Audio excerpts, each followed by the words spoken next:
অঞ্চলে ছিল সেই কন্যার দেশ, একটা ছিল সোনার কন্যা মেঘবরণ কেশ। ভাটি অঞ্চলে ছিল সেই কন্যার দেশ, দুই চোখে তার আহারে কি মায়া, নদীর জলে পড়লো কন্যার ছায়া।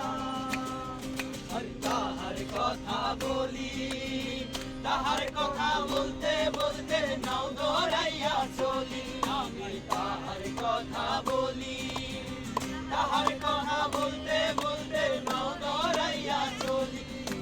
ভুল করিস না ও কন্যা, ভুল করিস না, আমি ভুল করা কন্যার লগে